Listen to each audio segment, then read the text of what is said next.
Hello, shooters, loaders, and casters. Welcome to Georgia Shooting Connection Friday Night Live Stream. We hope y'all had a great week. We're glad you're here. Start us off, Kyle. Welcome to beautiful downtown Georgia. Glad That's everybody big town. could be. It has been a week. We all know that. Hope everybody is doing okay. I know this sounds weird, but we're in dire need of some rain in my neck of the woods anyway. Hoping that can be remedied fairly quickly. Again, glad to see everybody here and glad y'all could join us. And I'm going to throw it to Mr. Bunny. Well, thank you, Mr. Lusk. I'm glad to be here. It's been another really drastically difficult week for me. You know how it is when you get up when you want to and then go do whatever you want to do all day long, however you want, wherever you want, and with whoever you want, because I'm retired. So I had a good week. I got a couple videos out, just put one up today. Got to cast it with a really weird 45 ACP bullet today that I'm still trying to dig up info on. So that video's out. And what else I got going on? Not much else. Been a good week here, California. And Mr. Lusk, you don't know what dire need of rain is. California, we're hurting. It's been, never mind. We're really short. But anyway, hey, glad to be here, guys. Side chat's rocking and rolling with over 20 folks out there already. Don't forget to hit that like button over there, you guys. All right. Hey, let's go to Mr. Hot Pot. Are you awake over there? Yes, sir. Yes, sir. Yes, sir. I'm here. Let me tickle your fancy just a little bit there. Wow, that was different. Okay. No, I've had a really good week too. Thanks for having me on, Jamie. I appreciate it. As always a great panel, great side chat. I've had a busy week, making a couple few videos, getting them uploaded. Got to shoot this weekend, and I am on the prowl for something that is part of our discussion tonight. And I will let Mr. JH discuss what's going to be on the discussion. All right. Down you go. Ozark popped in. You're next. I'm next. Well, caught me by surprise here. No, thank you for the invite. I appreciate everybody. I always enjoyed the Friday night chats, and I'm usually rolling in about halfway through the thing after working outside, but I'm all alone this weekend. Twine's up in New York at Maker's Camp, and I got the house to myself. So freedom. Well, good to have you. Good to have you, man. Thank you.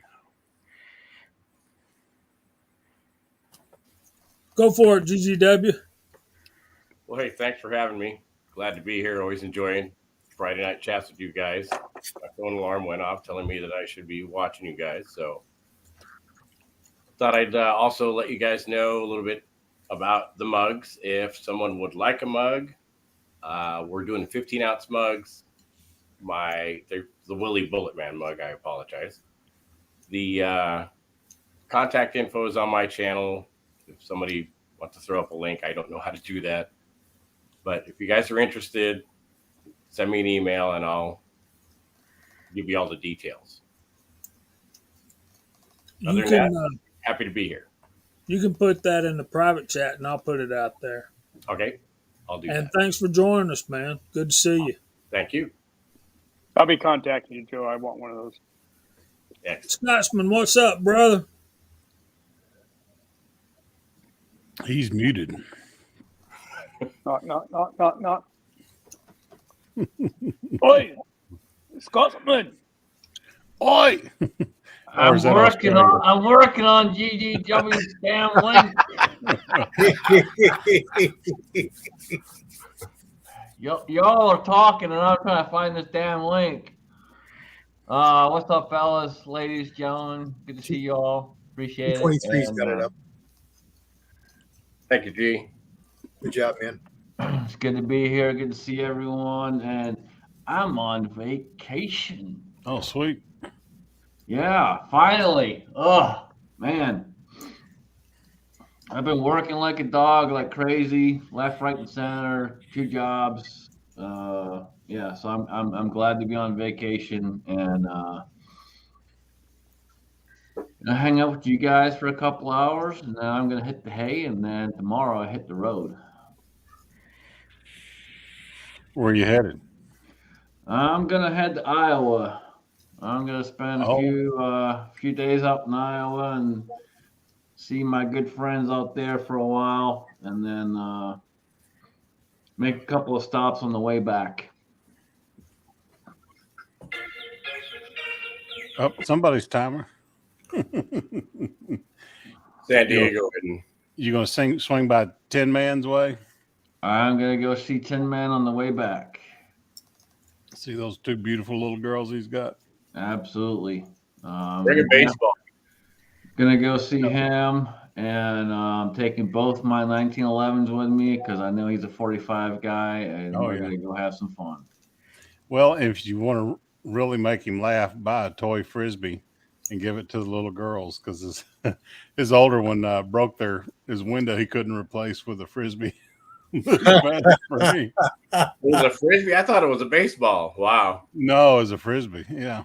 I'm sure I can find a frisbee somewhere between here and Iowa. You hear his wife's eyes roll when you do that. I hope I can meet her too. I look forward to meeting her as well. She keeps him straight. You know, they went through quite a rough time, man, and you know they're good folks. So. Yep. How about that? There we go. Y'all didn't think I could do that, did you? Look at that. Very professional. So, hold on, hold the phone. What just happened? Hey, you're twice as fast as me. You type with 2 fingers. actually 4. Sometimes Man, he's going double digits plus. So, last but certainly not least, y'all say hello to CW. What's up, brother? Hello, everybody. Hi, CW. You're looking better and better, man. Thank you, sir. Another week going by, and I got a couple things done, showing more improvement. I'm liking it, doing well. That's about it. I got a couple of videos out I didn't expect. I got another video I want to do that I haven't done yet. I got a lot of interest in that 25-45 video and a lot of requests on more. So that's my next priority video. But we got some topics tonight. We're thinking about talking about some rifles, actions, and uses that you have for them, being you're just target or hunting or competition, what you like, what you use, and why. So start thinking about some comments and see what we can get going here with you guys in the side chat.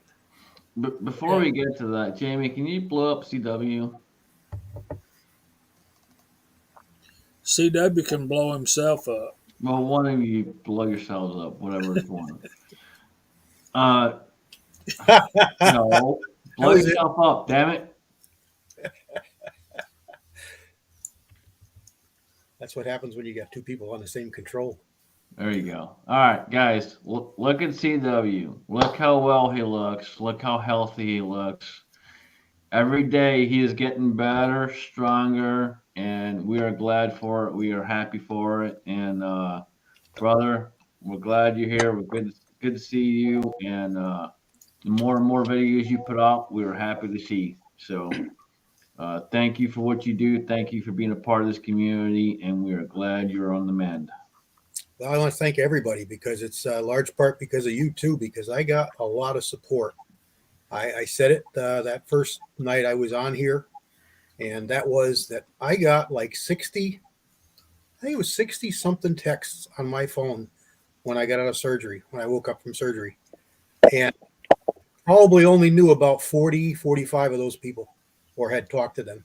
So I was pretty humbled, and still am, and really, really, really appreciate all the prayers and the kind words and the well wishes and the cards and the packages and everything that I got was just overwhelming.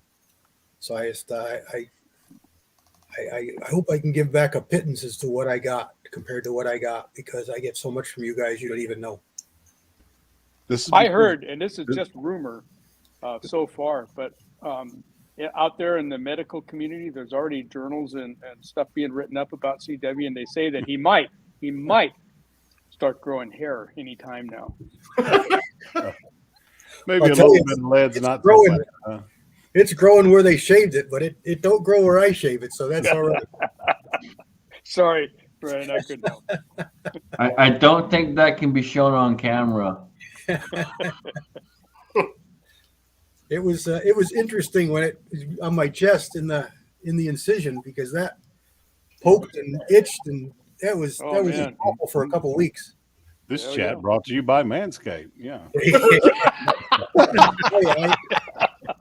It's sensitive to touch then, so I was really contemplating shaving again, just in that area, because it keep the bothered me so much. But it, like when you grow in a beard, it's only a couple weeks and then it's fine. So it was a matter of a couple weeks and it was fine.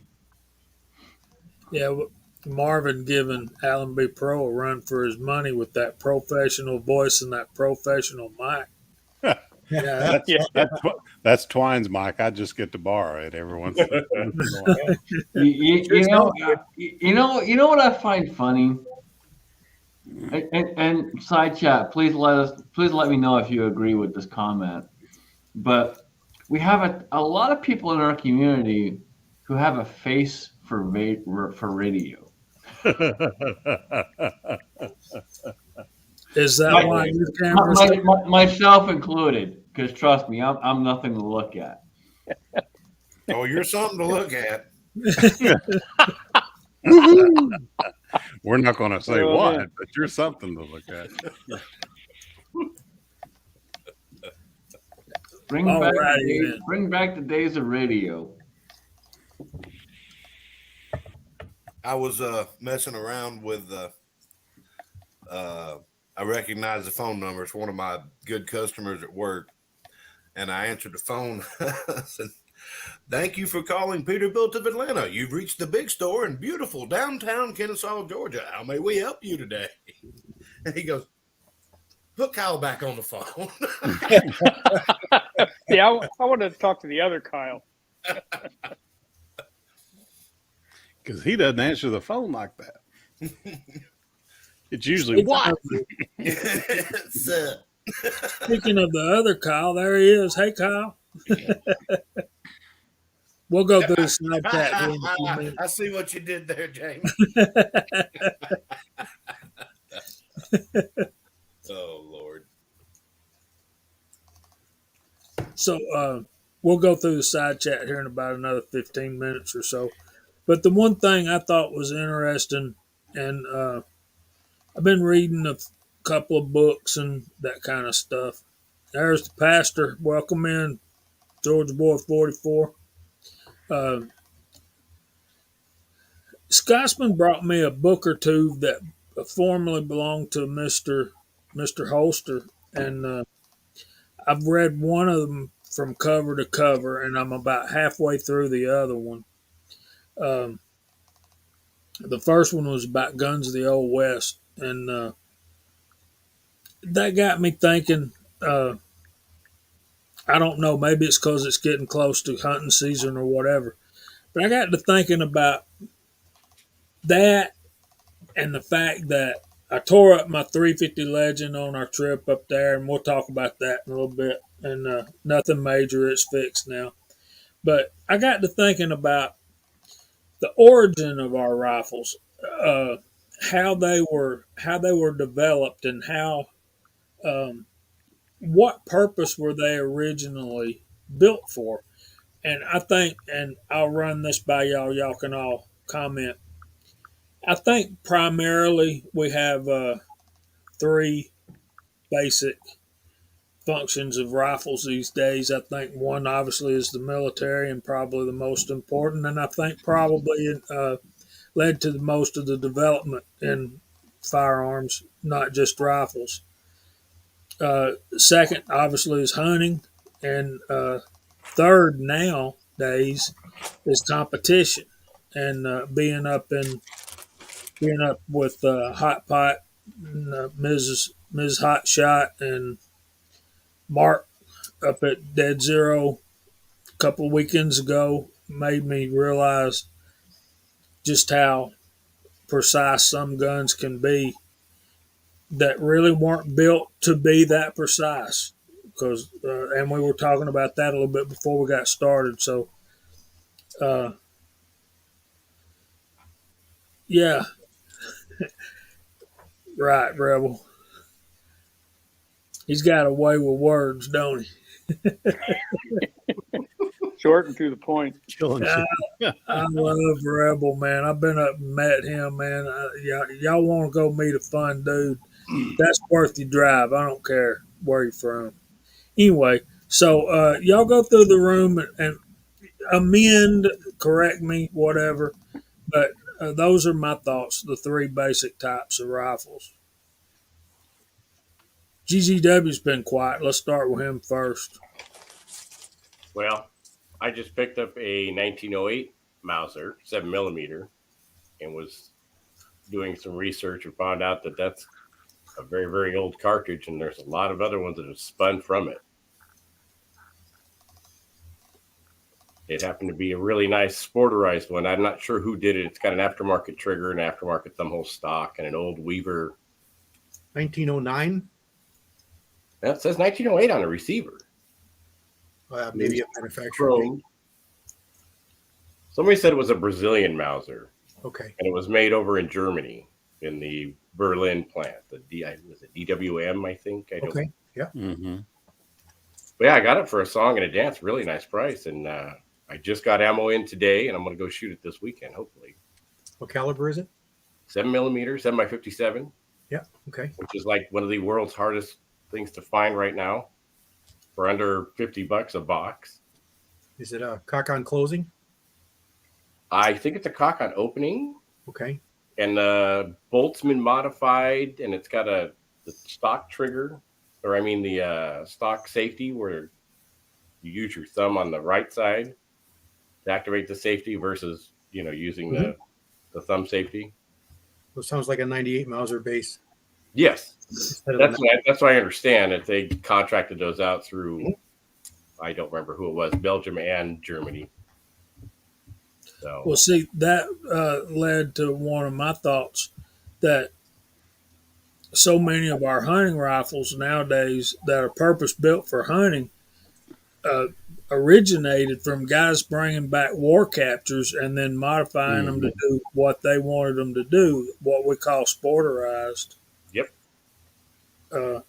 And that's where a lot of our hunting rifles come from. I think, I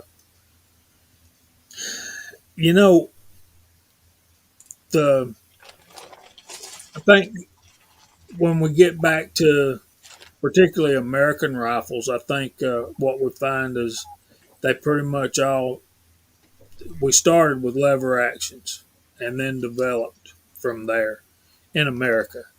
Lever guns are probably the one thing that America has that a lot of the rest of the world doesn't, but I could be corrected about that. But when you think about America, I think about Colt single action armies and lever action rifles.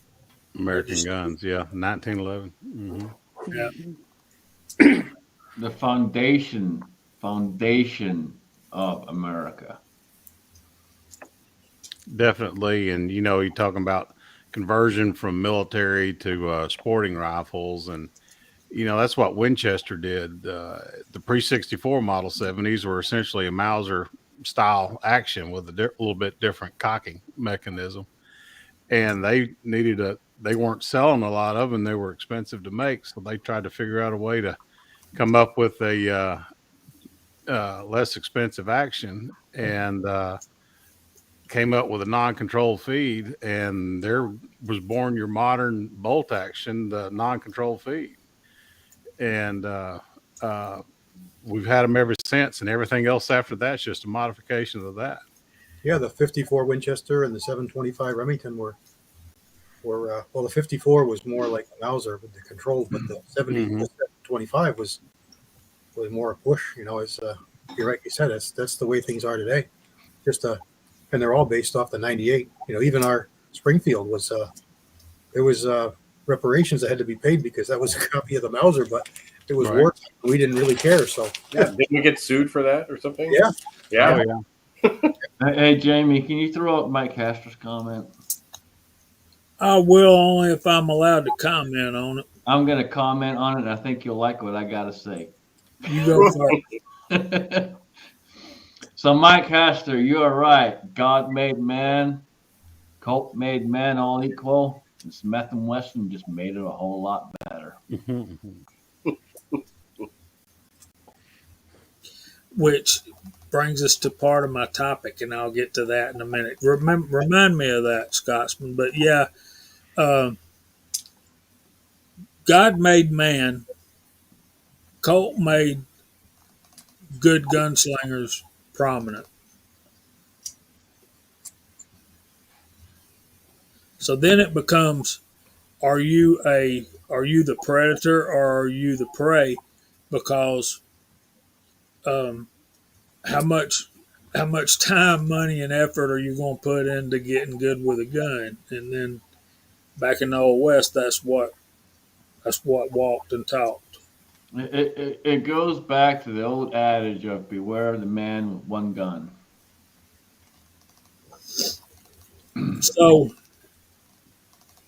in 1873, when Colt released their what became known as their Model P, originally known as the Single Action Army, model of 1873, they cost the United States government. Are you ready for this? Do we want to let them guess? I bet somebody knows. Somebody will look it up. So I'm just Like going to $15 a gun, something. I know, like I know. go ahead, CW. It was about $12, It was $13 a gun. and they undercut Smith and Wesson and Remington, which was more like $15, 14 and change, and that's pretty much why the Colts were more popular. Even back then, Smith and Wesson was getting dumped on, and I'll tell you that story too. Sometime when we're talking about revolvers, we're going to talk about rifles today. So yeah, that was $13. We could talk about revolvers too. Well, it's hard not to for me and you, buddy. It is, brother. You know, here's the thing, guys. We love all guns. We do. We love all guns. But when it comes to revolvers, Smith and Wesson's where it's at. I would have to agree. So Older Smith and Wessons, maybe. New ones, not so much. right, Not the new ones. I don't want no Hillary hole. Agreed. agreed. It's unanimous.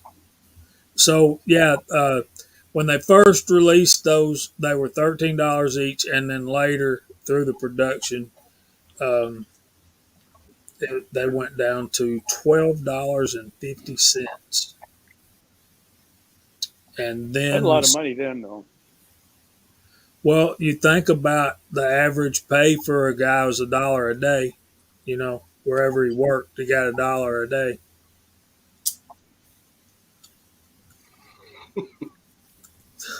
Like your broke letter. Broke loader, that's like when you go to the doctor and he tells you no more red meat and beer, and what a man hears is okay, bourbon and pork chops. So Yeah. You got that right. That's a man after my heart right there. So you mean Well, anyway. that's not what he meant? all right, scotch and fried chicken. I don't know. Yeah. Okay, let me look it up, and you guys. Well, I guess first we need to go through the side chat, right? Um, It's blowing up out there pretty good. yeah, we already got 47 out there. Y'all guys are awesome. So, if you want me to say hello, first of all, let me go down here and tell you who YouTube says we've got participating, which is usually fairly funny. So, according to YouTube, uh, our participants list is the Georgia Shooting Connection, and that's it. All right, now it's populating.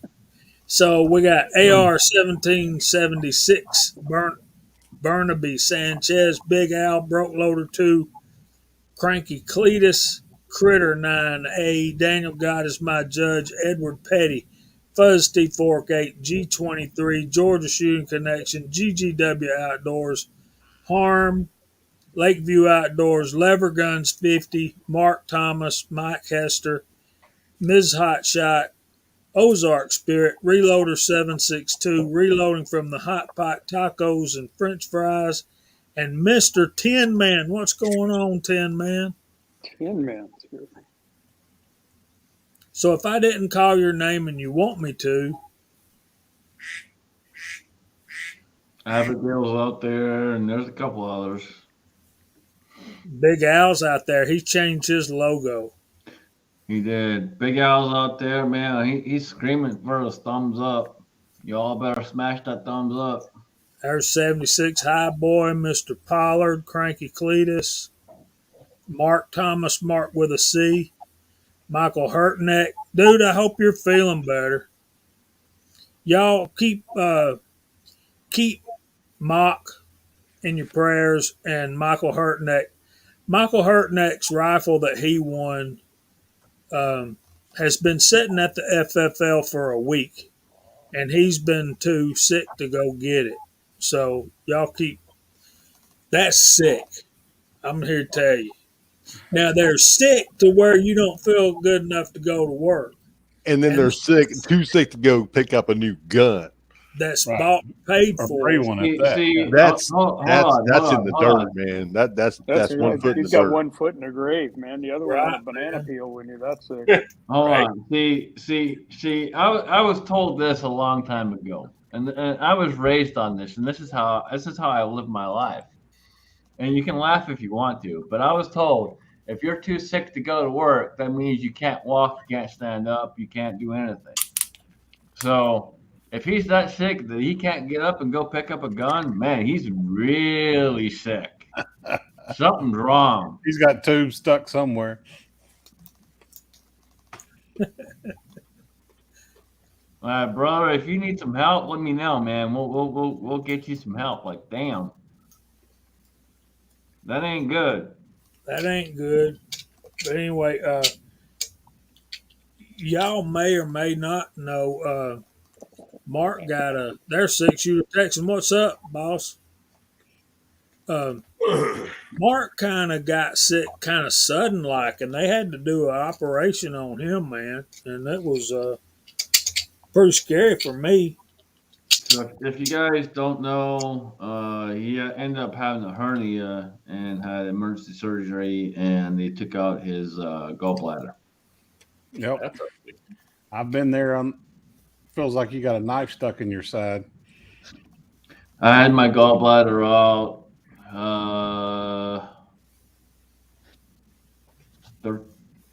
almost 13 years ago. That's a good one, Kyle. Something Must like that. create DoorDash for that. DoorDash FFL. When you're too sick to go to your FFL, Let them come to you. right? Maybe we'll come up with something instead of food truck. We'll have an FFL truck. I like that. That's a good idea. Oh, there's liberals. There's liberals just turning purple right now. They can't stand it. Oh, we got to outlaw that before they do it. You roll that down Oh, my that- block, and that truck will be empty in the first two houses. that make gun dash. That makes me smile so big. You know what? I might design a sticker like that. Gun dash. I just, you know what? Yeah, I'm going to make a note of that. Actually, Mm. If That'd there's work. anyone out I'd love to there have that's that ever on a had pickup bumper. any kind of stomach surgery, it's pretty bad. When you get stomach surgery, it'll mess you up for a while. It'll hit you hard. It always I've does. had 3, so yeah, I understand. And one time they went off to the side of my belly button, and I was like, "Y'all need to do that every time," because I mean that was nothing compared to going right through your belly button. You try to sit up after they poked a hole through the middle of your belly button because everything comes together right there, and you're like, "I need help. I need help getting up so I can sit up." But off to The the first one I had my appendix out, and they wouldn't let me leave until I could relieve myself. Mhm. I'm putting this nicely for you folks out there, but they wouldn't let me leave until I could relieve myself, and that took a few days, literally a few days. It was bad. I think Georgia boy is onto something here. You guys know how the ice cream truck, goes through your neighborhood in the summertime, and they got a fake ice cream cone stuck up on top of the truck. How about a gun truck? It's got a The good, bad, 223 and up the on ugly up blowing on over up on the van, playing music from the good, the bad, and the ugly. They come by hawking firearms right to your door. Just shut up and take my money. That's it, man. Can you imagine hearing screaming at your wife, "Honey, the gun truck is here! The gun truck is here!" That's right. Yeah, get my wallet quick. He's going around the corner. I need a pocket 32 and a pump, please. Okay, so instead of the music that the ice cream truck plays, what is the gun truck going to play? Good, Oh, bad, the and good, the ugly. bad, and the ugly, man. That was from Hank. I love it. Honey, go get my American Express. They don't have a sorry, limit. sir. We don't take American Express. Chasing them down the street in your lawnmower. Yeah.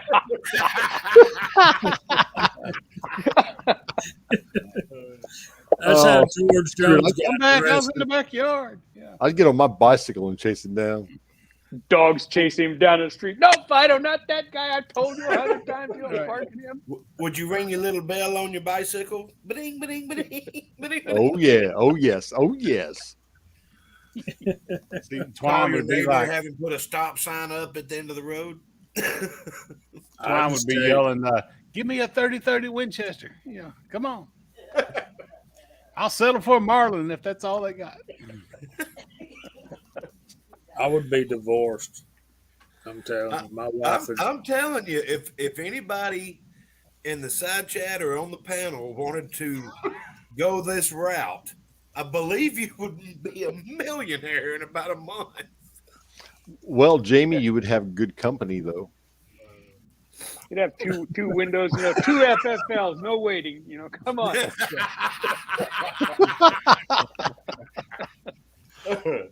Oh my God! No, there'd be waiting. Yeah. Yeah, can you imagine you pulled up in front of your house? And we're gonna serve nachos while your background check comes back. There you You got go. a trailer for the nachos. Okay, And should we cornbread. get back to the topic, or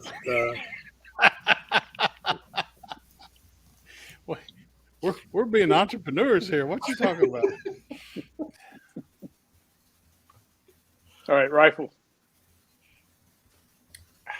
There's Chappie. I don't like that article, and I hate reading this one, but this one is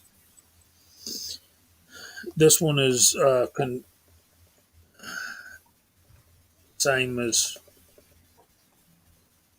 the book I read. Yeah, it says a lot of the last century, the term deer rifle meant a lever action Winchester or a Marlin.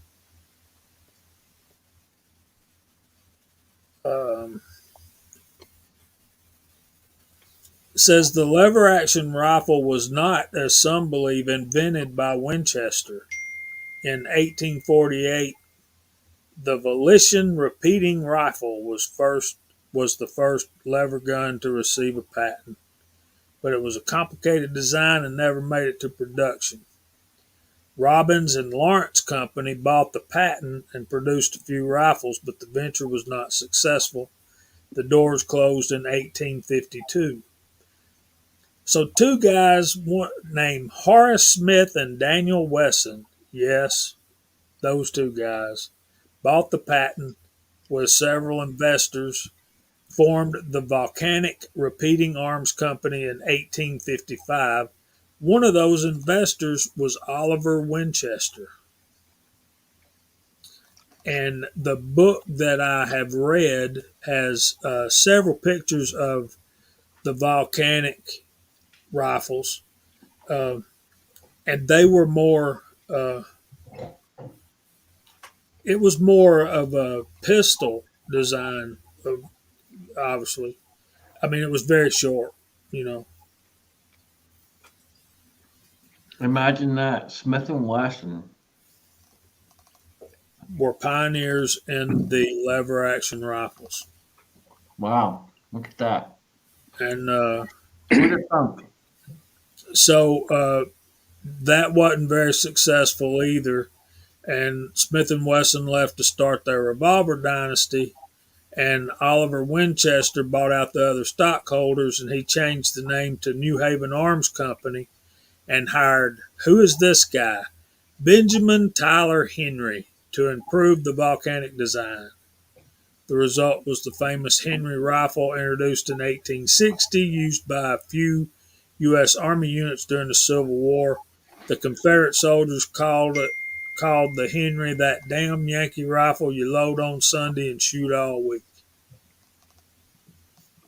So Smith and Wesson failed at rifles, but Henry succeeded. They failed at that design with that design, and Benjamin Henry refined it. Now I was just getting back. Wasn't to it a Jocelyn for pinfire as well? It was a 44 rimfire. It was a rimfire. Okay.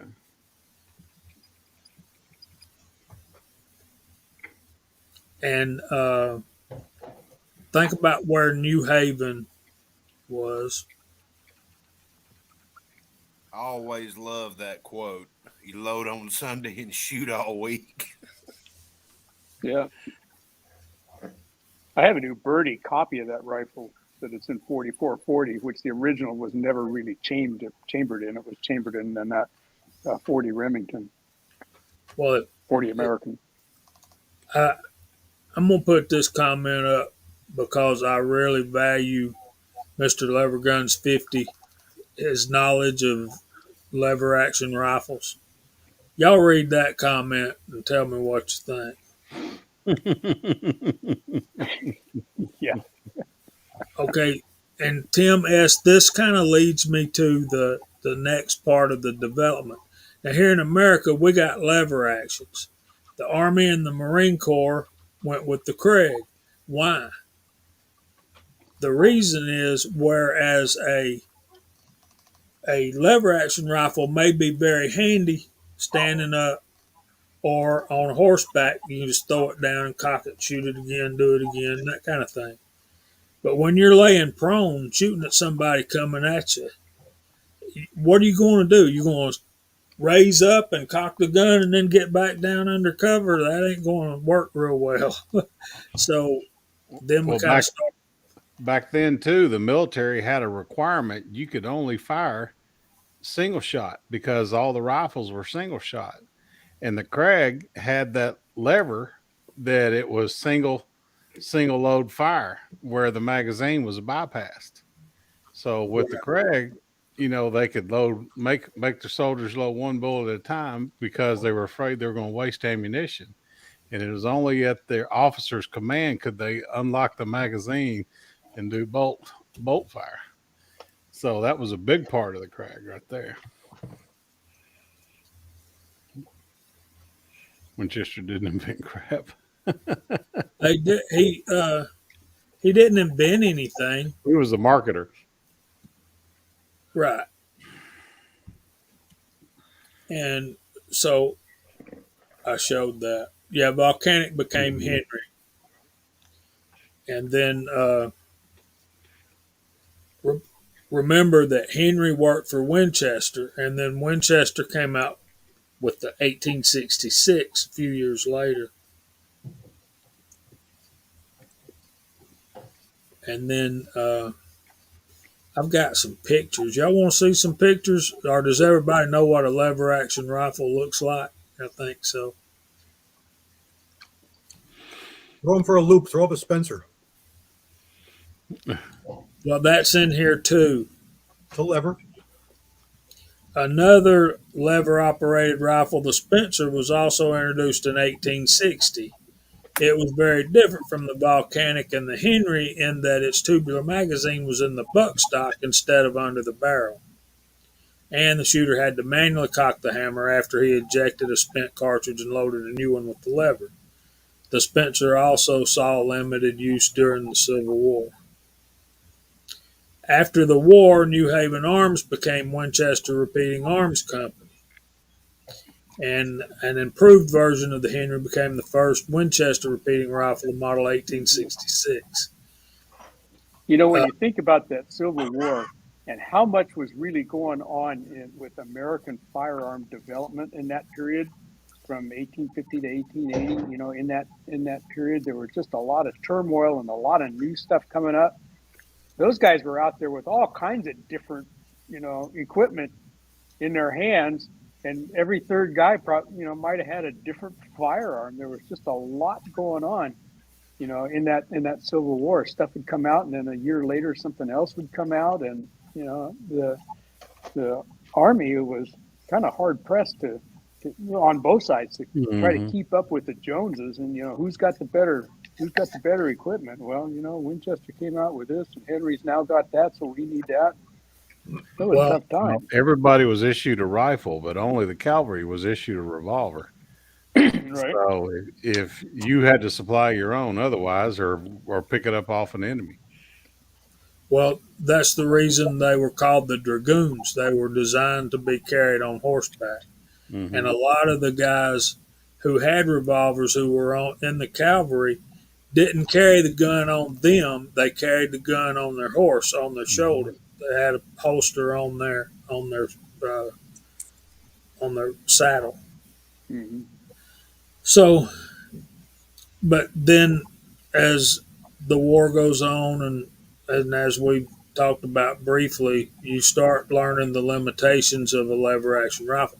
But before we move on from lever actions, one thing I want to say about what Walter said is before the Civil War started, I think you'll find if you did some research, both of the armies, the Confederate and the Union, when the war started, were shooting smoothbore muskets. Mm-hmm. So that also was what they had for artillery, smoothbore cannons. So, and that's not even to mention the concept of having, you know, for the cavalry to have a revolver and a rifle that fired the same ammunition. What a concept, you know, and that didn't happen for quite a while either. man, Not till late in the war, no. Mm-hmm. That took till 1873, really and truly. Mm-hmm. And a lot, you know, Colt chambered that single action army in a lot of cartridges that were really Winchester rifle cartridges. And the first one comes to mind is one we've seen on your channel, Walter, the 4440. Mm-hmm. Of course, the 40 Colt. And you know, Remington tried it in 1875, but they were too little, too late. Really, Remington came out with that 1875 in a 45 Colt and tried to sell it to the Army, but the Army, you know, now we already got the, you know, we already have the 1873. We don't want to do it, and I think Remington only made 500 or something of those in 45 Colt. But 4440 was a viable cartridge. Still is. Not many guys want to shoot it, but it's still kind of a decent cartridge.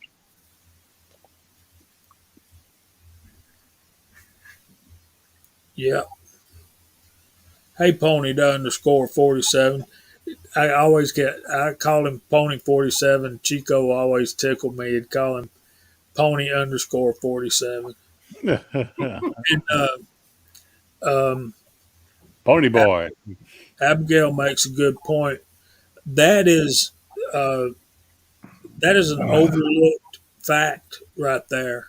That Winchester did make Russians some 7.62 by 54R lever actions. This is 1895. Yeah, the 95 with that funky magazine box they had in them. Yeah, they made them as a musket. Made them in 7.65. And see where I always get messed up on that is for some reason I want to go to the German Gebauer 88, the first of the Mausers. 98 Mausers. 88, then you got the 98. And Yep. yeah, it always.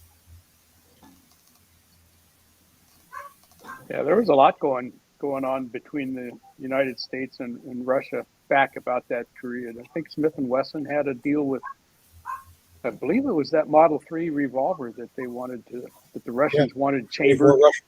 Yep. Yeah, they wanted it chambered in a 44 Russian instead of the 44 American, which was a heeled bullet, and exteriorly lubed and got full of grit in the trenches and stuff. And they asked Smith & Wesson to make a different cartridge for them with that Model 3. And they did. I think they sold them 100,000 revolvers or something, a bunch of them.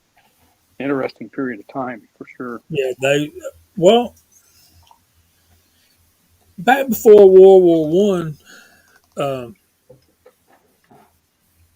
Russia, France, all of those European countries, including England, all of their, what's the word? They're not aristocrats, but they're ruling parties, their ruling class of people. They were all kinfolk, and then that guy got shot, and then World War One broke out, and The Tsar.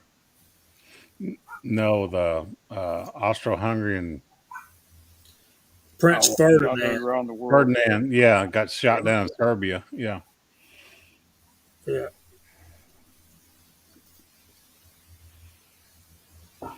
You got to remember, about a little Nazi Austro-Hungarian empire. Empire was one of the most powerful back then. It was. Mhm.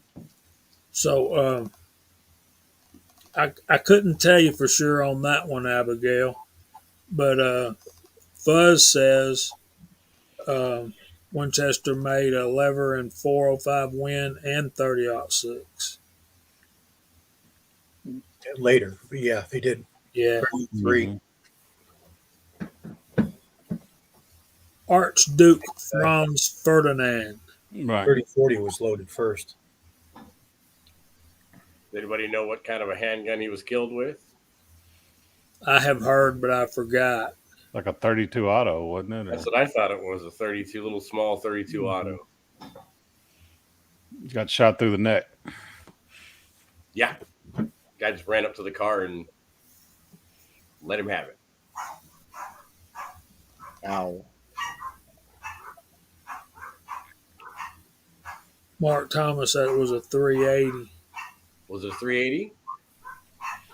I don't thought it was know. what they call the No. 762. No. Too early for 380, I think. Isn't it? Yeah, 32 30. It sounds was a a little more whole likely. 32. Yeah, it was a junk gun. Uh-oh. There you go. Mark Thomas says it was. Apparently it wasn't because it did the job. Right. Yeah. It did him in. Yep. You need to fire one round in it, and it did that very well. I hear the ankle biters.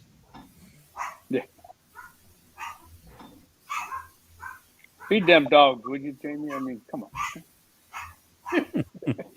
Man. Y'all don't know. They kept me up all night last night. Anyway, um, Abigail, before you buy a Bear Creek barrel, which I'm sure they're fine and I'm sure they're well priced, uh, it seems like mine is a mid length. Mine is a Shaw Accuracy barrel from, what's the name of that company, Scotsman? You remember? I get an email from them every Thursday. You didn't get it from Midway, did you? E. Arthur Brown. Oh, Brown, yeah. I've had really good luck with all the Bear Creek Arsenal stuff. I bought several uppers from them, and everything's been fine. Just check your torque specs naturally. You know if it's already assembled. Check everything, and man, go for it.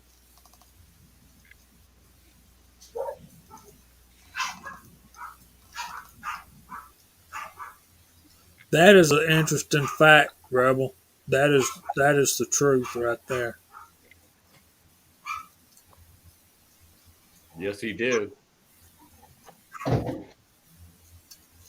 Look what Big Al googled up. Yeah. The FMM 1910 serial number 19074 well, 380 ACP there that you go. started the war to end all wars. Didn't work. Yeah. Nice try.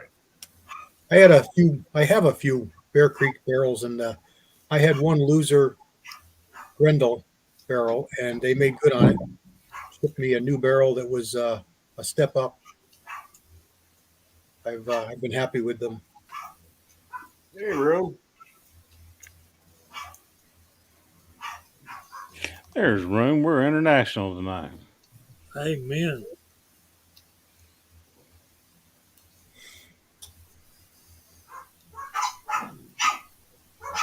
Yeah, you're talking about Theodore Roosevelt now, though, Mm-hmm. not Archduke Ferdinand. Mr. Pollard likes them,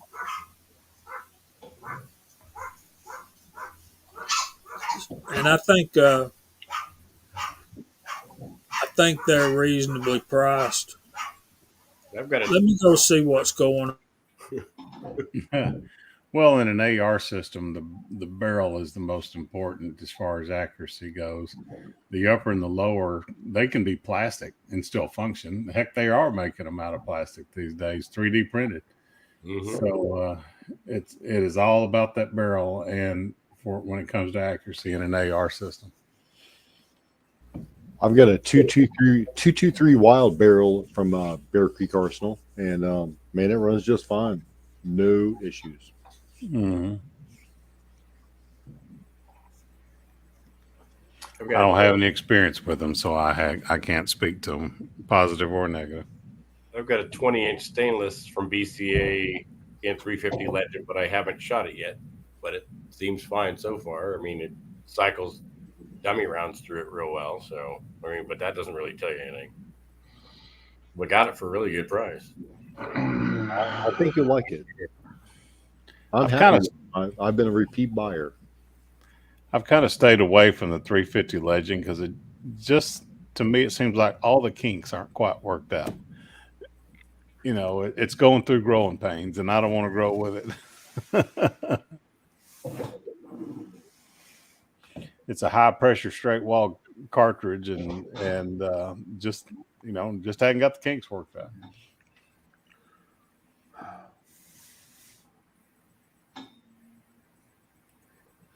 Well, Rune, I'm sorry to hear your health hadn't been good.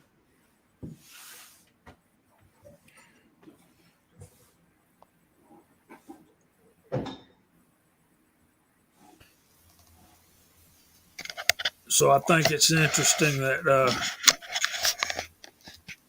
we hadn't talked about the development getting to it, but we still wind up talking about American sporting rifles. Mm-hmm. George Boy wants to talk more about lever guns. I'm a lever guns fan myself. You know, and you guys know me. I don't shoot a whole lot of rifles, but I do own a number of lever guns. I got a whole bunch of Henrys and my old Model 94 3030 that fed me for quite a while when I was young. But I'm a lever gun fan myself. I like them for no apparent reason. I just like lever guns. The action feels and sounds good. Mm-hmm. It's an addiction. I picked the gun to the application that I'm using. I'm more of a hunter than I am. I'm definitely not a competition guy. Of course, you get two people together and it becomes a competition. But it's like hog hunting. I would never take a bolt gun hog hunting because you're in the brush. It's fast. It's quick. A lever gun will work fine, but I prefer to have, semi-auto in that situation because I've shot once and I have shot 29 times, so it's sometimes they don't go down and everything in between. I had one time we were doing a drive and I was one of the ambush guys and I probably had 80 pigs run by me and I unloaded a magazine. I shot 29 times and put 11 on the ground. But that's when I decided to go from 223 up to that's when I bought my AR-10 because I put a lot of holes in pigs that didn't go down. But, if you're in a deer hunting situation where you're shooting longer or, accuracy is most important, I go bolt gun, all the way. When I go to Kansas, I take two guns depending on the stand that I'm in. I love hunting with my AR-10 and 308. I've dropped a lot of deer with it. But if I'm in a stand that I'm going to be shooting possibly 300 or 400 yards, I'm going with my 7 mag. It's a bolt gun.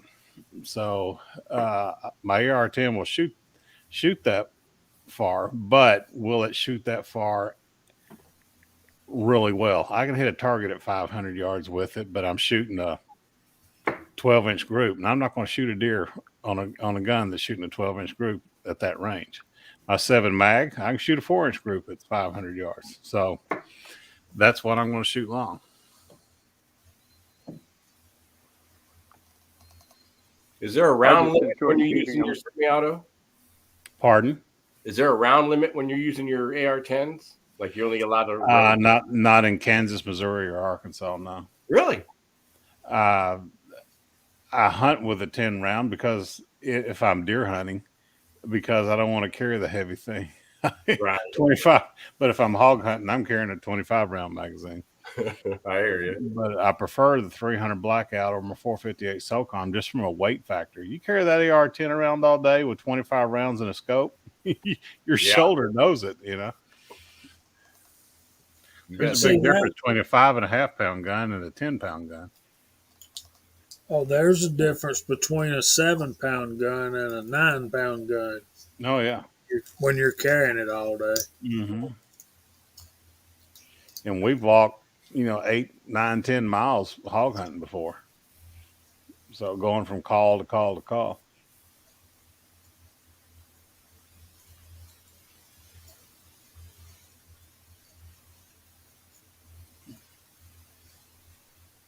I hadn't heard that.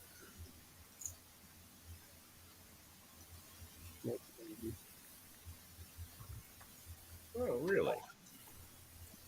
Yeah, it's a shame. They did that earlier this year, springtime. They got a new one out, but it's you can get a lot of the same chamberings, but it's not really the same.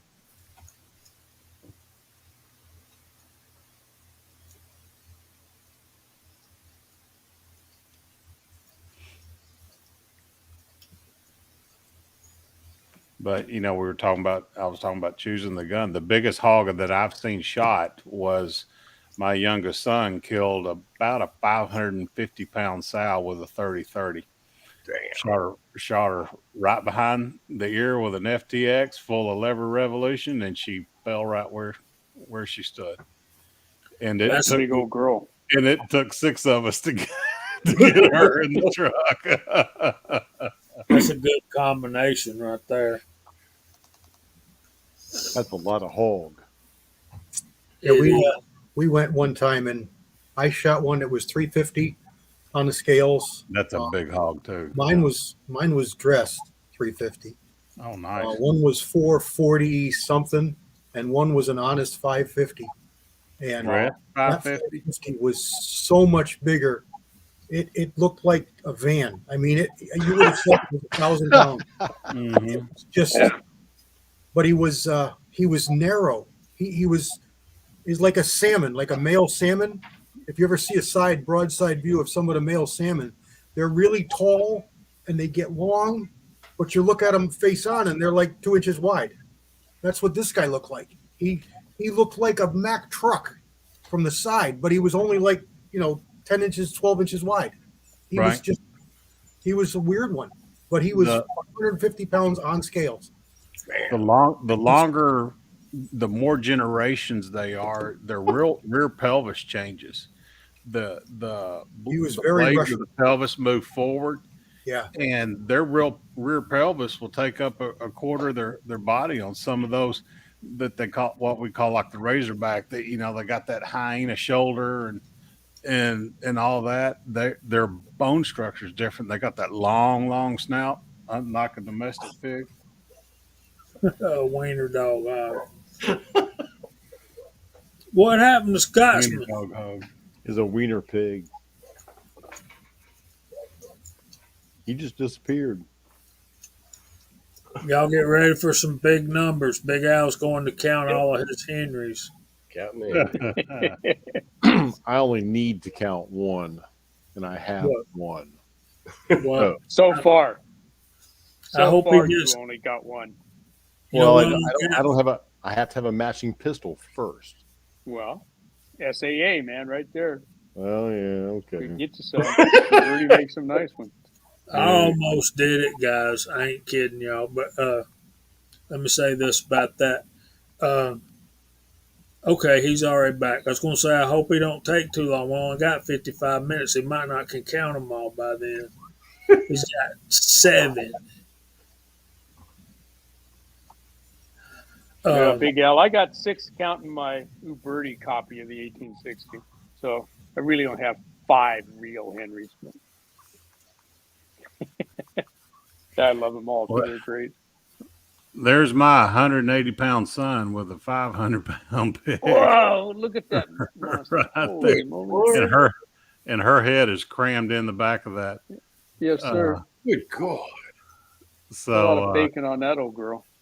he's 6'2". He's the same height as me, so that'll give you some.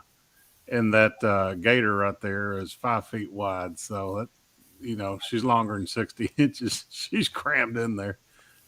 But I got pictures somewhere too. I'm looking for them. that's a 30-30 right behind the ear, and it took him a minute to calm down. Oh, I'll bet. That's testament to that rifle and that round.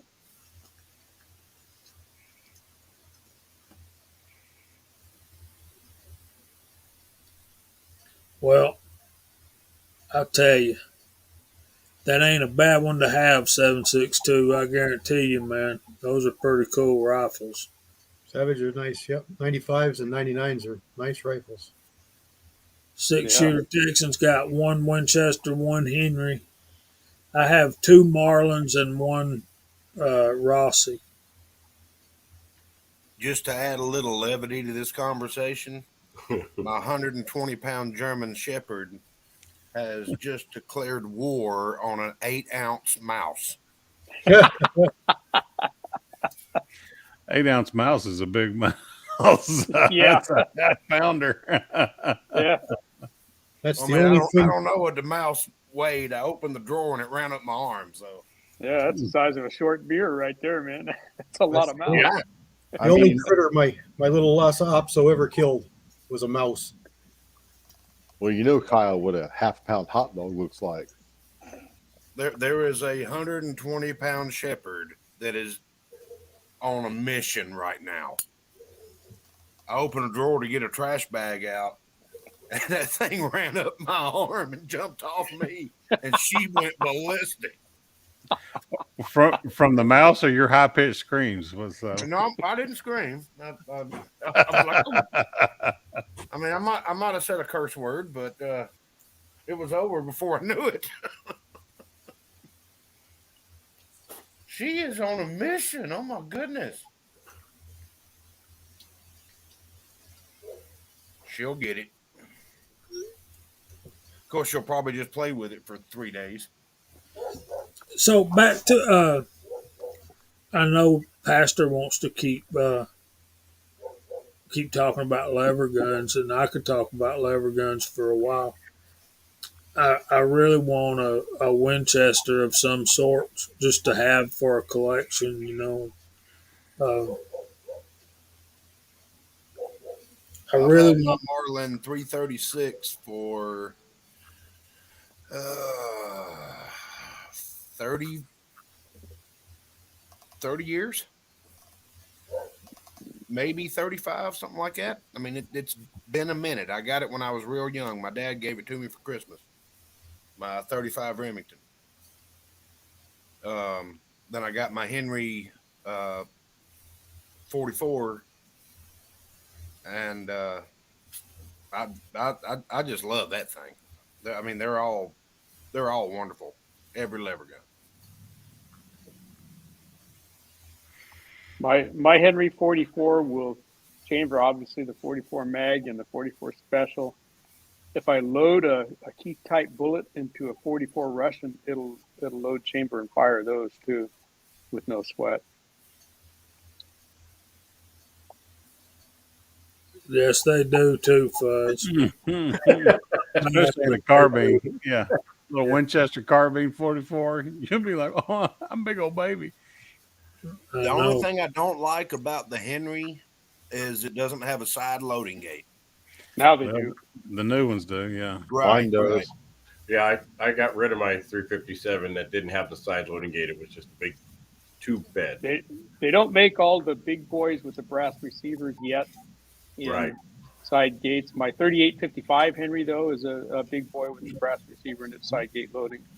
But and I think they make the 4570s in that one now too. I'm not sure about that, but the smaller ones, not in the brass receiver big boys, but in the steel versions they do. Mm-hmm. Who just Mine side gates and two. Yeah, he just got one. Yep. And Love 45 it, Colt. love it, love it, love it. Well, I've got the 4570 and a Marlin, and when you're shooting full powered loads, I'm good for about 15. And Yep. I'm like, I'm good. And I'm good for about 2. I got a Marlin 1895 and 4570.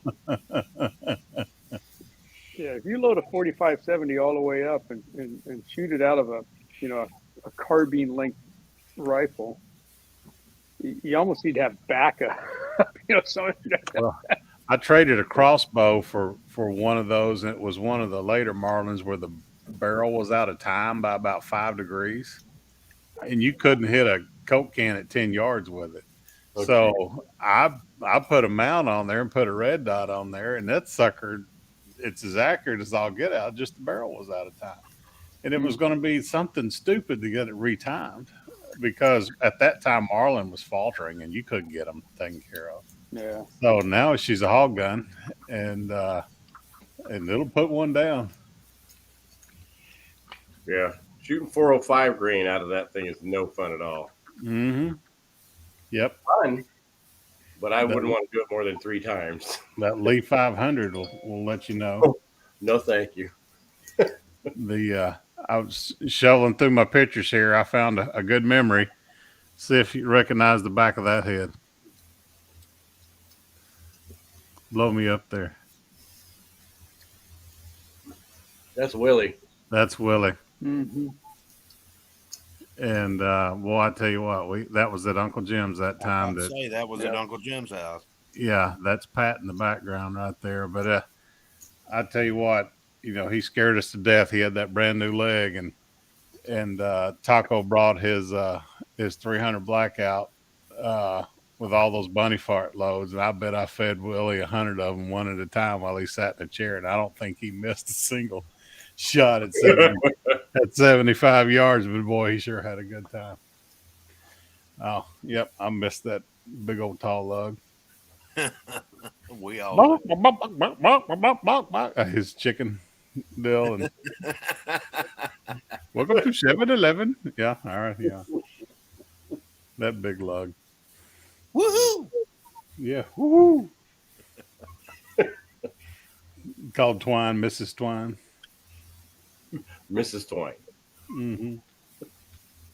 That's Call one me thing I Miss. can say about the big lug. He was always full of respect. Oh, he was as polite as could be. Absolutely. See, Johnny, 1982. I want to put his comment back up here. And Hasbro, if my Seiko 270 bolt gun didn't shoot so well, I'd be checking into that. So Johnny made this comment: "Love is 336 and 35 Remington because there's 350 Legend like some of the same stuff." And then you go down here to the bottom and see his next comment. So when you get that combination, 357 Magnum, 35 Remington, 350 Legend, you can start collecting 38, 357, 358, 359, 360 bullet molds and start having some fun.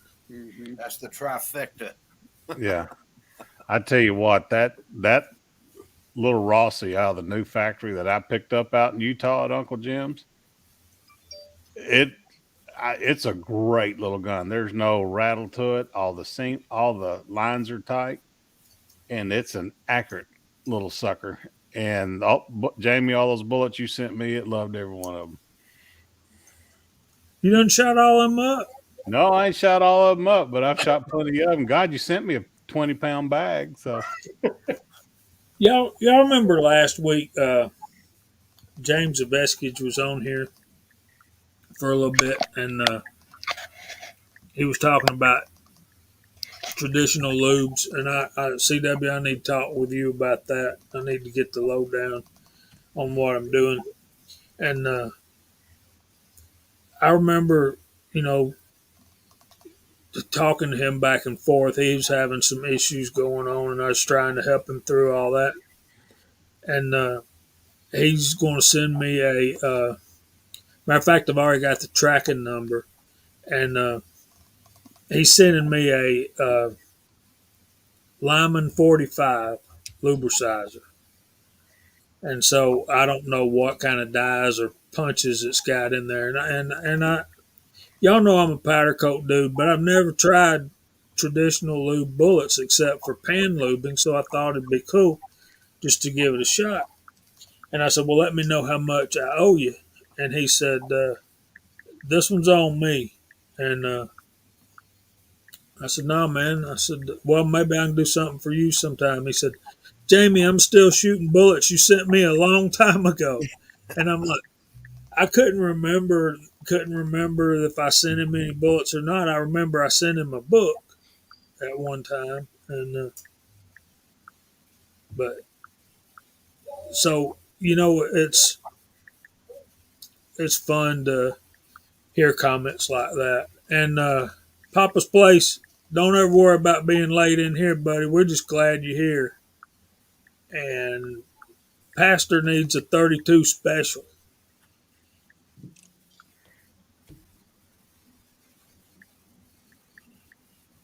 I I'm not got going a to turn Colt down any 32 of them. special revolver. Do what, Kyle? I said I've got a Colt 32 special revolver.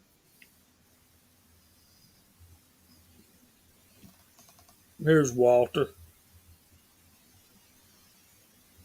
Here's Mike Hester's Marlins first. 39A, which is a 22, 44, 4570.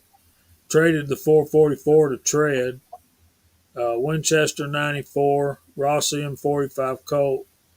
Probably forgetting several. And then Walter's got these big boy levers: 357, 44, 45 Colt, 38, 55, 45, 70, and a Uberti 1860.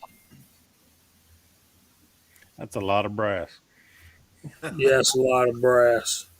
And then Pastor's got a 336A and 3030, 32 special, and 35 Remington. Yeah.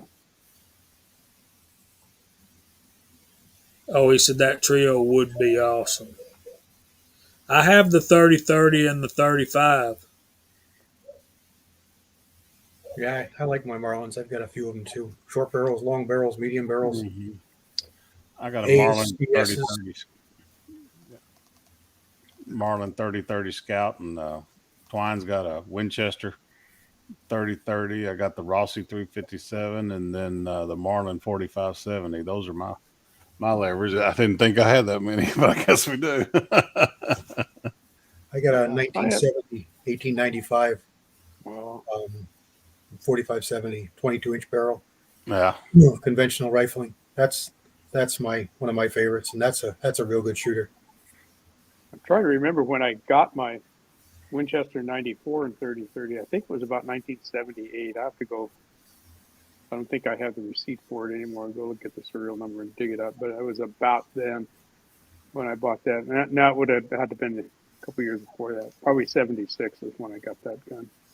And still have it. Still beautiful. You know, and you pick that rifle up compared to something like that Henry Big Boy with that big heavy brass receiver. And the Winchester 94, it just doesn't weigh anything compared.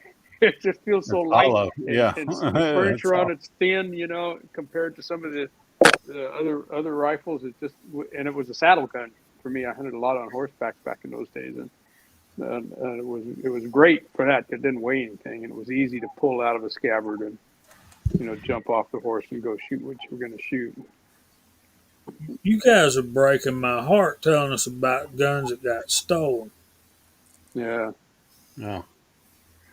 My father had a Winchester Model 12 set, a 20 gauge and a 12 gauge with the same serial number. When our house was broken into, they got stolen. So, yeah, that was his father's bird hunting set. So the 20 his father died when he was in college. So they were made in the 50s, maybe the late 40s, Winchester Model 12s, and they were matching serial numbers.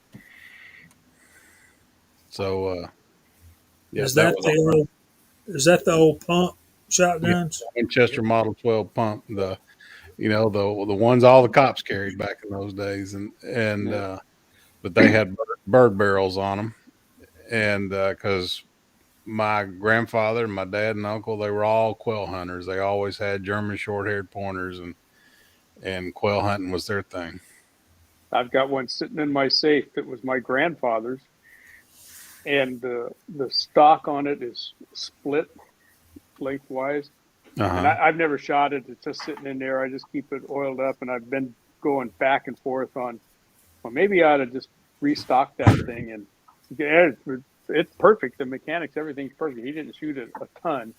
It's in good shape other than that stock, but I'm afraid if I shot it, the stock would split in half and fall off. You could shoot some 7.5s in there and probably be fine. Some dove loads. Yeah.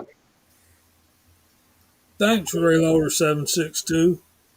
Main thing I'm gonna need is 38 and 44. So like 358 die, and I guess those are. Let me put him up here. I guess those are like bushings, aren't they? They go inside there. They look a lot like the Lee or the NOE, except they're about twice as long, and they've got a pin in them. They're not just a hollow tube. Yeah. And they got holes in the side, of course, and they got an O-ring at the top. And you can get them in by the thousands. Yeah. I tell you who's the Lubricizer expert, and that's Thorzak's Dave. He's got 3 or 4 of them. He's got several videos on them too. Yeah, I've got he's partial to the Star. Yeah. And I think he's got 2 or 3 of them that he used to run. I haven't heard much from Dave lately. Yeah, he hasn't been around. I watched a few of his videos. I've been looking at pumpkin ball loads, and He keeps popping up in my searches. I hope it's okay for me to tell you all this, but Dave is he's working a lot of overtime right now while he can, so that's why you ain't seen him or heard from him. It ain't that he's mad at anybody. He's just working overtime and he's tired when he gets home. So He let shows me up go back to about this. every other Saturday night on Jim's chats in the side chat. Yeah, that's about right. Uh, a couple of guys were talking about guns getting stolen. I, I can't remember exactly who it was. 9 out of 10 times, you know the people or person who did it. The problem there, Johnny, is you've got to, if you want your stuff back, not only do you got to prove who did it, you've got to you've got to get a hold of it before it gets distributed. Mm-hmm. There's Ram 4x4. Once they Hey, get Ram. out there, you ain't getting them back. Right. This was 40 years ago, before the internet and computer traces and all that.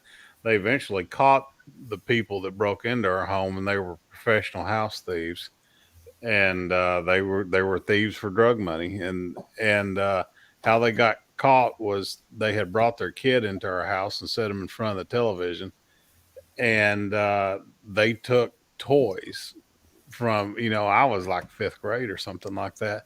But one of my sister's toys that was documented was like some Mexican marionette my parents had brought home from vacation. And that's how they tied them to our burglary, was that toy. And they admitted to everything. They were like, yeah, we stole the guns. Our fence takes them to Texas and pawns them. And we don't know where he pawns them, you know?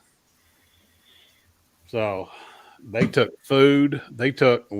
We had just killed a hog, and they took all that hog meat out of the freezer and everything. So yeah, they said they would watch a house for a week or two and then break in, get the patterns down.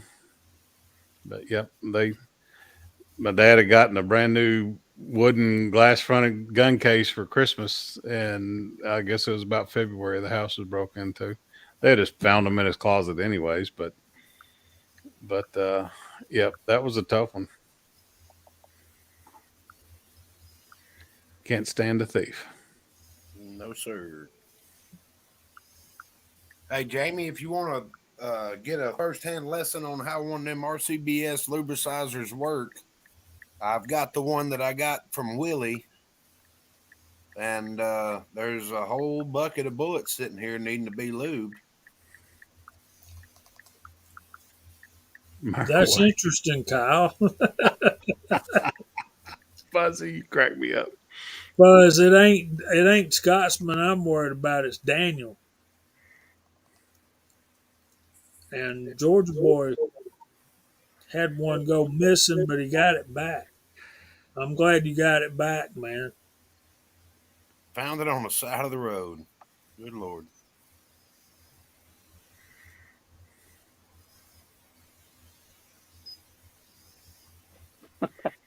Binge watch all the Dirty Harry movies.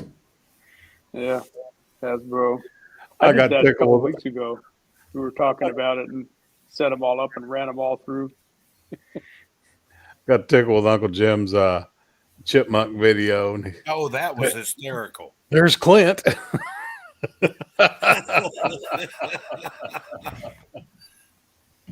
In his old was shooting magazine hysterical. from the 70s or 80s or whatever. Thanks, 762. I'm going to have to copy and paste that. Um, Hasbro, when Smith & Wesson came out with that Model 29, it was not selling. They were sitting around and you could get them pretty cheap. And then those Dirty Harry movies come out and they couldn't make enough of them. Right. Couldn't find them. We talked about this one night in here, I don't know, last month or something. It's the most powerful handgun in the world. Could blow your And there were head. two different versions of that revolver that they used. They used a 6-inch and then they used a 6.5 inch. Mm-hmm. Best line in the movie. I got to Yep. know. I got to know. I got to know.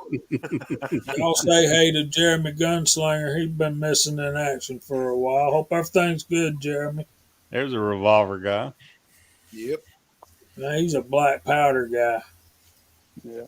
And hey, 762, before I forget about, thanks for chiming in on that video that I put up today here. A little bit of information that you stuck up in there was helpful to me. I appreciate that. Yeah, we got to. I'm going to try one of them M-type dies. All right, back to our topic. There was a topic. I thought it was going pretty well for a while, It too. I think most of our production, most of our advancements has all been for military type use. I got a trivia question. No, that's not the topic, Mark, with a C. Cark. Cornbread. Sweet cornbread or dry cornbread? This is the trivia question. Can y'all name one of the only movies named after a firearm? Winchester 73. Yep. You beat me to it. That didn't take long in this crowd. Have gun will travel. Who starred in that movie and what year did it come out? James Stewart. And I have no idea. But it was black and white. That'd have been in the early 50s. 1950. Y'all are good. Y'all are real good. But the problem is you didn't give the side chat a chance to Yeah. answer. They got that Okay, 7-second lag, right? Was the no, it was Jimmy Stewart and it was 1950. Jeremy got close. He said 1951. The side chat's worried about cornbread. We can forget about that. Oh, God. We just got to have a one night just entirely devoted to cornbread. And then maybe we'll start talking about We'll talk about rifle style. recipes. Yeah. It's Now, got to a be an iron tablespoon skillet, and it's got to A be smoking tablespoon hot. of baking powder will make the cornbread pop, and that's what you want. You want the good crust. That's right. It's got to be a smoking hot cast iron skillet. Well, back to the topic at hand, which And was pre-oil it. rifles. I had a question.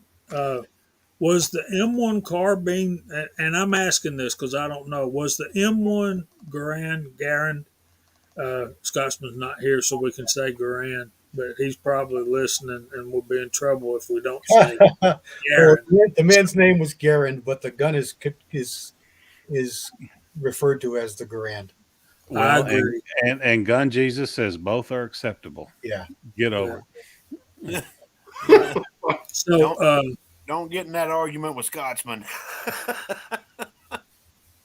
so my question is, was that the first, was the M1 Garand the first really successful semi-auto military gun? In I mass mean- quantity, yeah. For the United States or for the world? Yeah, that's what I'm thinking now. I'm thinking Europeans had something first. The Germans were kind of ahead of us. But they didn't do it in mass quantity. The Italians had a gas gun, but it was in pistol caliber. Yeah, submachine guns don't talk. We're talking about full-size battle rifles here. Right. I think it was the first successful 30 caliber mass-produced semi-automatic rifle. That pretty well covered it. Kyle, that's like saying we're the best or most watched reloading chat on Friday nights on YouTube. I mean, out of Georgia, yeah. out of Georgia. Right? Here's a question that I know the answer to, but I'm gonna let somebody else answer. So the Model 8. That was what that caliber, what that cartridge was designed for, was a Remington Model 8. Yep. With the Also, safety. They also had a 25 Remington, a 30 Remington, and the 35 Remington. 32. And I think the rest of them have gone by the wayside. Of course, if you go to your gun store and you try to find some 35 Remington, you might find out it's gone by the wayside too. Well, I found the ammunition, but it was $70 a box for 20. Goodness gracious, for 20 Yeah, rounds? for 20 rounds of 35 Remington. God. Well, before COVID, man, when I could find Remington core locks, they were $35 a box. That's the reason I started reloading. Starline doesn't even have it listed anymore. Right. I still got a handful. So Rebel says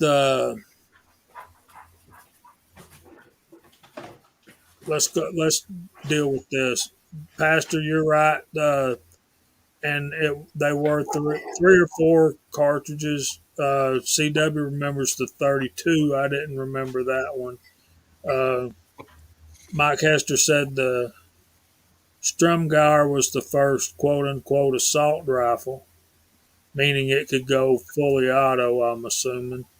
The Russian SVT 40.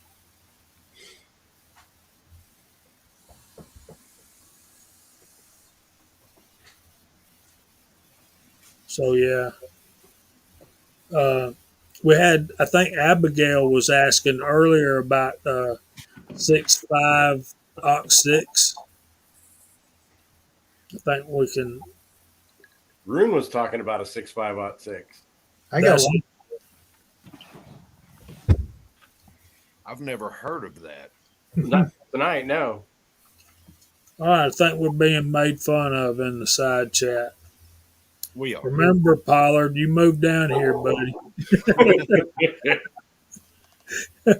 You gonna get cornbread in the mail?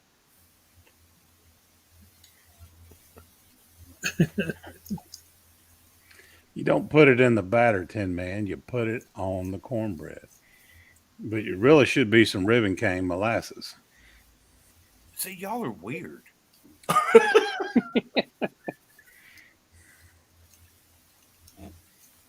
Yeah, A Square legitimized it, but it's always been the 6506. Yeah, Jeremy, around here in California, I'm seeing it for almost twice that per round. Goodness gracious. It's almost $2 a round. Yeah. 45 Colt. I've never bought 45 long Colt in a store. I was fortunate enough to have people in our community send me some brass and Celery and salsa. No, I saw a 45 Colt on the shelf at Cabela's last week. I didn't pay attention to the price. I didn't look at it, but I just recall seeing it. I was looking for 44 Magnum and saw that. I remember when I bought my Henry 44 lever action, I asked the guy, that ran the store, I said, "You got any cheap 44 mag ammo? I mean, I reload, so I just need some brass." And he goes, "Son, there's no such thing as cheap 44 mag ammo." And that was years ago. Way before COVID. It's always been way up there. I went to my. That's easy, Chico, the AK-47. 7.62 bite. You need that. 25.5. Yep. I've got a 2515 reloader, and it's the newest Smith I have. And boy, I'm telling you, the bluing and what it used to be, the fit of the stocks isn't what it used to be. You could slide 2 credit cards in between the stocks and the frame on this one that I got. I was real disappointed with that end of it. Shoots okay, but it's not the same quality as my 27-2 and my 29-2. I'll tell you that. You mentioned food, and the side chat fires up, buddy. Well, Right? 762. Let me go through a thing or two, and then I want to get to Chico's comment. He's got a good question, particularly on the subject we're at. You want to look for a pinned barrel if you can get it. You want the hammer, the firing pin mounted on the hammer if you can get it, and you definitely want it not to have a Hillary hole. Uh, so what we're looking at is probably a -8 or older, particularly with the model on the Model 10s. I really want a -6 or older because 6 or 8 right in there is when those features in the revolver started going away. So yeah, don't want the Hillary hole. You don't want a safety. You want the pinned barrel. You want the recessed cylinder, and you want the hammer, the firing pin mounted on the hammer. And Chico says, what would you say is the most produced rifles in terms of unit, exclude any type of AR? wow. And he Might down be. at the bottom it said including AKs. So what would you think be the Mauser 98 or the Enfield? How about the 22 rimfires? Yeah, but we're talking about a model of gun, not a caliber of Well, ammunition. Battle rifles, it's got to be the Mosin Nagant. yeah, Would you think the Mosin Nagant over the Mauser 98? worldwide. Yeah. If you include all the variants in the All the 98, variant to the 98? I'd argue that because there's a couple variants with the 54 as well, but Mhm. a 98 spanned a lot of years and a lot of countries. You ain't kidding. And all these countries would send their specs to FN and they would order bunches of them things. So, Yeah. How do you want it chambered is all they wanted to know. You know, how long you want the barrel. and FN Fabrique Nationale makes the finest rifles. Well, or they would sell the rights to produce it for, oh, hey. Hey, Hi. Hey, Hey. That was weak. he snuck in on me, didn't he? Mario, how are you, buddy? hey, Mario. West Coast weirdo. He likes cornbread. Yeah, because it's made of corn. Well, yeah, his cornbread's real flat and round, though. It's different. They got a little Yeah. meat stuffed in them, wrapped in a In corn the husk. tortilla It's style. good, yeah. And You guys are messed up. Tin Man says the 1022, and Chico Wise was agreeing. That is a very highly produced little rifle. It really is. When we talk about the numbers of battle rifles, though, the 1022, that's where I was going. Marvin, Well, but, squirrel battles, nut battles, yeah, battles are battles. it won't stack up against the worldwide battle rifles. The Great Scroll Wars, yeah. There you go. A 19 no dash. I'm jealous. Hey, Chris. Liquid cornbread. Cheers, Mike Hester. Guys, y'all understand we're going to have to do a cornbread chat one Friday. It's going to happen if we ever want to just have a whole chat that's talking about firearms. All right. The The start serious topic has question to on be cornbread. the serious question on cornbread is yellow cornmeal or white cornmeal? Side chat. Which one is it? I'll I wait like till white we have the cornmeal. chat to divulge that information. I want white cornmeal. Yellow cornmeal's pasty. All depends on how you use it, sir.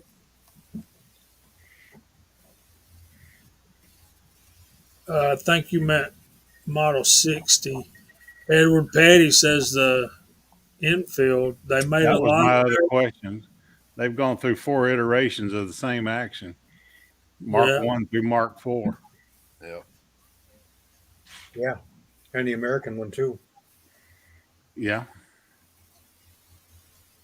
Which we use more of than we did the Springfield. So See, but even that, Johnny, is pretty much that's still a Mauser.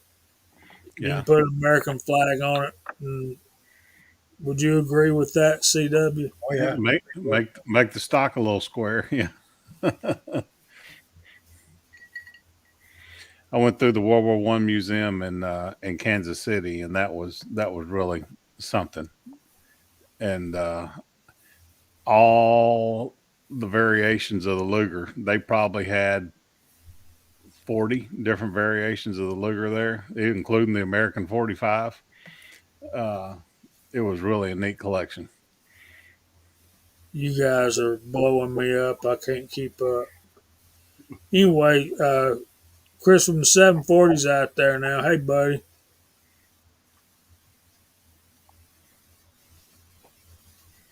Tim Man would put celery in his cornbread. You know, celery only has one practical purpose. It's floss. And it's to stir up vodka and tomato juice. I thought all There y'all you knew. go. To stir up vodka to me, yeah, with a little Worcestershire all over. Yeah, Yeah. a little Worcester and some Can you imagine hot the sauce. first person that ever found celery and tried to eat it? It's like, I want to eat some water that tastes like hair. And get stuck in my teeth. First person to eat an oyster had to have been a prisoner. I guarantee you he was hungry. He had to work he, for he was either really hungry or he lost a bet. Yeah. it. Let's see, I had to walk through 4 miles of mud to get here, and it looks like snot when I opened it up. So, but it sure Let's is eat it. tasty. Yeah, let's eat it then. Yeah. Let's eat it. There's Yeah, Pat, man. West Covina. That reminds me, when I was Right. young, me and my father were up in Boston, and we were at a restaurant, and one of his work associates was there, and he'd never had oysters before, and they brought out, raw oysters and all that, and guys like, how do you do this? And Dad showed him, and I was over there just mowing them down, and the the guy the guy ate it. He was like, man, that was pretty good. And Dad stuck one knuckle up under his nose, and he says, you want me to fill that back up for you? I love Northeast oysters. They're real briny, salty. Oh yeah. Yeah.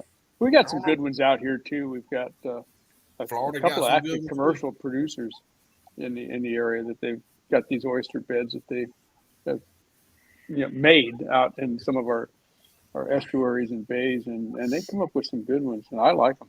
Those Washington State oysters, I want them fried. They're so damn big. I want them fried. How do we keep migrating back to food? I don't know. It's dinner time here in California. That's part of Walter, you have You want me no to stand water. up and show you my belly? I'll show you what. it. Whoa. Walter, you have no water. How do you have oysters? We have Hey, an ocean. I live next to the Pacific Ocean, man. We About got to lots say, of they got water. plenty It of just ocean. isn't any good for anything other than growing fish. They got more ocean than anybody else on the planet. We got a little bit of a coastline.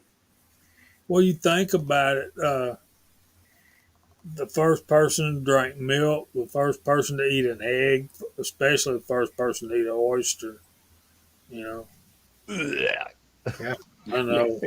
Gag Or a 'em. clam or a mussel or anything like that. A Well, crab. in India, they take oysters and mix it with grass. Then they Was ferment Kane it, the first one to drink milk? and then they drink it. Ugh. Ah, they're Do weird. what, Walter? I said, was it Kane or Abel that was the first one to drink milk? I don't know, Had to but be it one of was those an two guys. awful, It awful was a- ruckus. It was the first baby born drank milk.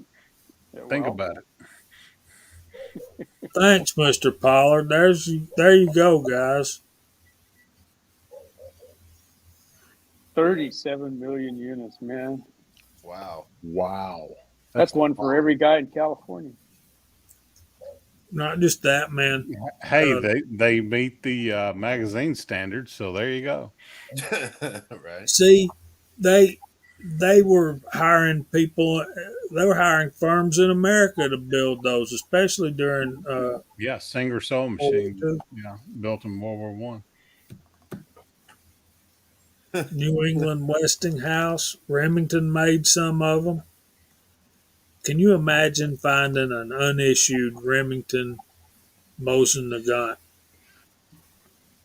Imagine what that would be worth. It wouldn't be in my collection because I'd sell it. Yeah. And the truth comes out. Hasbro, I just may have to buy a mold to do that. Just to do that. All right. So who has a problem putting the ejector spring back in their lever gun? Depends on the model. I don't have a problem with my 336. The best way that I've found is take a little bit of wheel bearing grease and put on that little knob that sticks down, and then just stick it in there. But man, if you don't have a pair of not forceps, Yeah, hemostats those little or something hemostat like that, things. yeah, if you What I don't have use. some hemostats, you ain't putting that thing back in there. And you It'll got to come lay it right over out. sideways because otherwise it'll just fall right back out Yeah, before you run yeah, the it'll bolt back it'll in Well, there. fall right out. well, Kyle, you need to put back together a Browning BPS shotgun. It has two of them. It's not only your ejector springs, but they are the same springs that you're also your guide to lift the the shell out of the magazine. So you got to hold both of them as you put the bolt mechanism back in place, and you can't do it without a special tool. Yeah. Oh, That's the only Jose, time I've ever walked into Gunsmith with a box full of parts and said, "Fix this crap," because I can't do it. that's never going to happen for me because I'm not going to buy something that's that complicated. Well, you Yes, know I what? can rebuild an 18-speed Eaton transmission. Well, to use But Scotsman's really, terms, Browning BPS stands for big piece of shit. That's what. my hands are too dang shaky to be dealing with anything like that. I bought it because it was the only 10 gauge I could find, and I was goose hunting hard. So MacMan finally made it in. Hey, Mac. How you doing, Julian? Haven't seen much of him lately. He's been busy with his business. Yeah, Yeah, you're busy as a one arm paper hanger, and then you buy another truck. So that kind of stuff happens. no doubt. Remember, uh, MacMan, you gotta have time for you, buddy. All work and no play. Yeah. Mm-hmm. So I want to talk with GGW for just a second. Me and you were emailing earlier in the week.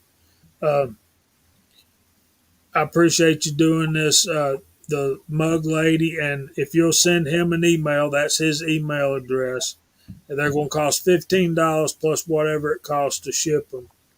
And he gave away 13 of those things, right, G? Something One, like that. Over 13. I don't remember Yeah. what it was. But yeah, yeah. I think at least 10. So we chipped in and helped him with the shipping costs because that's just too much for one person. But you mentioned shirts too. Does she have? Are the shirts ready to go yet, or is she still? Well, she showed me the picture, and they're not. Once you wash them, they're not quite coming out right. So she's still kind of working on that. But I'm not sure where she is in the process as far as what it is that she needs to do to get them till they stay at least decent looking for a few washes. She said they come out kind of weathered, but they don't actually come out weathered the same every time. Like she washed two of them, and they both look totally different. So she's still working on the process. And as far as the mugs go, I'll probably do the mugs, give it few weeks, and then if anybody wants one later on after that, just send me an email and I can get one made. You still got me and Angel down for 2 of them, right? For Yes, 2 sir. of the big ones and the small one. Yes, the small one's on my kitchen table. I'm just waiting for the 215s to show up. Oh, okay. All right, I got you. The woohoo mug. Yes. Yeah, I do. I drink coffee out of mine every morning, Kyle. Pretty nice. I feel like I I'm do. having. Listen, when he was here, he'd never had coffee made out of a French press, and I made him some coffee in that French press. And after that, I'd come home from work. He'd be in here. I'd have to clean my press back up. He loved that stuff. Is it that good? I've never had French press. Oh, it's awesome. Really? It is. It's the It best is. way. Oh yeah, it's real nutty. Yeah. All right. I'll have to give it a shot. Yeah, I don't even drink coffee anymore, but I'll give it a shot. Yeah, because Put some it's kind of like put some squeezums in the mug. it's kind of like bring me some Black Rifle coffee. I still got a little bit of it left. Angel likes it, so You know, they're even, They're up and shipping again. Coffee. Black Rifle's up and shipping again. We got to start going through the room. There was a lot of people not very being very friendly with them. They did some bad stuff, I think. Yeah, you got to be careful. There's 2 companies that are almost the same name. There's Black Yes. Rifle, and then there's the other one that Guns and Gadgets is Yes, affiliated with. It's a little different name down there. They're in Florida. Which is where Jared's at right now. Yeah. Oh, what is it? In Port Arthur or Port whatever, south of Tampa there, yeah. Yeah, they got tore up pretty bad. So let's start going through the room. Let these nice folks get on with their weekend, and thank y'all for hanging out with us this evening. We appreciate you being here. Anytime y'all have Yeah, blackout topic coffee. ideas or anything like that, just send us an email. And if you've never been on a live stream before, if you got good internet and you want to join us, give me an email. We'll try to work it out. So, all right. Who wants to go first? Chico usually goes first if he's here. So, Walter, we'll let you go first. How about that? Sure. Yeah, I don't have a ton more stuff going on. I got a couple ideas and a little bit of video kind of started on. I'd bought a reloading kit because I never bought one before, and Midway had one at an unbelievable price a couple of months ago. Remember that one, Jamie, that had the rifle primers, a brick of rifle primers that come along with yes, it. I remember So I bought that kit, and so I've started doing some testing because it was Remington number 6.5, which I'd never used before, and I got a bunch of tests already in the can and chronographed using those primers in as small pistol primers. So I'm working on that project, and I got a video started about that kit, but mostly it's about, is a reloading kit worthwhile as a purchase? You know, so I'm working on that. That's going to be kind of an involved video to do because I got my own opinions just like everybody else has. So that's what I'm working on. That'll probably be the next biggest sort of thing that I come out with. But this weekend, tomorrow I'm going shooting, and Sunday we're going wine tasting with the friends. So that's what I got coming up. Hey, All fun. guns and booze. There you go. Yeah, what could go wrong? Tasting. That's a California thing. Mm-hmm. Just Stick ask your Paul. pinky out. Stick your pinky Yeah, out when yeah, you shoot. oh, yeah. Yeah. It's a California thing. Yeah, I know how to do it. I got a lot of practice. You're limited to 10 glasses of wine. Yeah. Wine is our number 2 crop in this county, so you know I could feel like I'm honor bound to do my thing. to Cannabis support and the then local economy. wine. You're Yeah, come to contributing Georgia, wisely. come to Georgia and do some whiskey tasting one of these years. And We can do that. Do we have whiskey in Georgia? I'm Well, being you a got some good bourbon, boy. I understand. I don't know. I'm saying some I'm sure pretty you've good got some. moonshine, but Bourbon is Kentucky, straight up. Yeah. I'm Yeah. being a You've got good some boy. Here real in tasty Georgia, shine up there. I'm out of here my in league. Georgia, we I'll got shut that up before I clear get in liquor. real trouble. We got that clear liquor. Matter of fact, Yeah. there's quarts of it in Mario. the closet. Yeah, Bakersfield wine, also known as Thunderbird. Thunderbird. Yeah. Oh my God. That's the Mad good Dog stuff. 2020. Yeah. That's the good stuff there, boy. Thunderbird in the Top 1 shelf. gallon jug. Oh my God. All Takes right, me here back we to go. high Almost school back to days. food again. All right, I'm done. Oh Lord. GG, Well, I'll you go up, man? next. All right, Marvin. Everybody's asking me how's the shop's coming along. The shop inside and structurally is basically done. If I could ever get the damn electric company to hook up the power, we paid them 2 months ago, and it's just the same thing everybody's going through when it comes to the power companies. We're short of transformers. We're short of people. We're short of this, and I'm short of money. I'll 5 years from now, I won't be worried about it. But the deck's framed out, the handrails are all in place, the steps are in place. Now I just got to put the deck boards on. The side porch where Twine's going to do her blacksmithing, the roof is on, the shingles are on. I just got to get the lights and the power wired in there. So we're there. We're working off extension cords, but whenever I get power, I'll do the next video. Cool.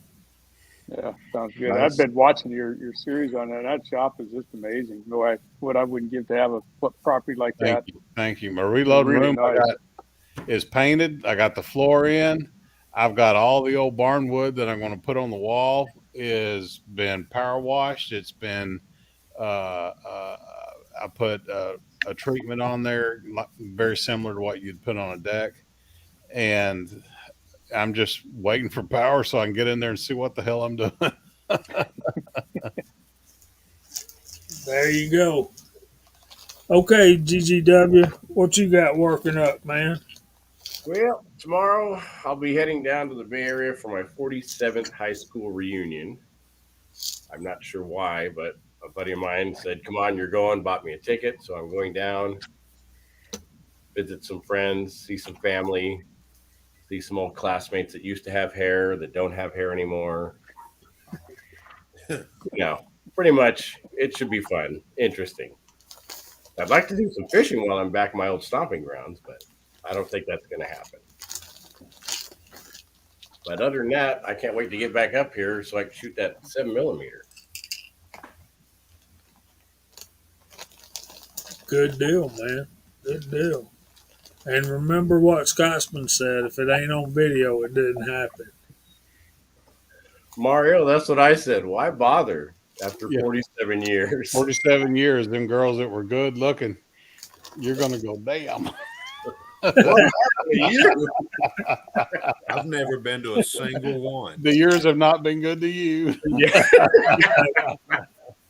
But us guys, 47 years later, we all look better, right? That's right. That's that grade distinguished. Yeah. Oh, hell yeah. I look way better than I used to. Just because your glasses need to be changed. I haven't bought glasses in I was 3 or gonna 4 say, years. yeah, I took a bath this morning too. All right, we're overtime, guys. All right. Y'all are too funny. Who's next, Gene? Hey, thanks for having me, Jamie. Illustrious panel, great side chat. All I got to say is live, love, laugh, and reload. Let's get out of here. There we go. There we go. Who's next, Kyle or CW? Kyle, go ahead. All right, tomorrow morning I'm getting up early. I got to run down. I'm gonna put some gas in the truck while it's still half-ass affordable. That way my truck's got gas in it. The car's good. I got to run to the pharmacy. I got to pick up some Diet Cokes. I'll do that while I'm getting gas. I'm gonna come back and I'm gonna fire up the hot pot and cast a bunch more bullets for the 762 by 39 before Ricky shows back up and wants his mold back. Other than that, I'm good. There's Dave. Good to see you, man. Glad you made it. We talked about you earlier, Dave. All good. Don't listen to him. He's just smoozing you, Dave. Yes, he is. Yes, he is, Dave. Walter was talking trash. Kyle, He you blew know, up on a clothesline and drug you through the mud, man. You wouldn't believe what he said about you. so Kyle, you know Ricky's in town, right? Yep. That's why I'm getting up in the morning and casting a bunch of bullets. It's not going to rain tomorrow, is it? No, we can't buy a drop of rain. Oh my gosh, it's bad here. Yeah, it's getting toasty, getting crunchy around here. Okay, CW, what are you working on, buddy? I just like to thank everybody for joining us again and making this whole thing work. Really good side chat, really good participation, and we got a late entry here. Whoops! I think we hit them both at the same time, and we did it again. I'll leave my fingers off it. Y'all doing that? I'm sorry, CW. I'm Thanks sorry. for Howdy, boys. He's Hey, hanging Rock. around outside. Looks like. good to see you, man. Yeah. We had a crazy show today, but we're back in a nice cabin and finishing the weekend off. Awesome. DK? We're just saying our goodbyes. What's going So on? if you'd like to close us out, I'd be honored. Yeah, I'm still sore, but we're making it through all that.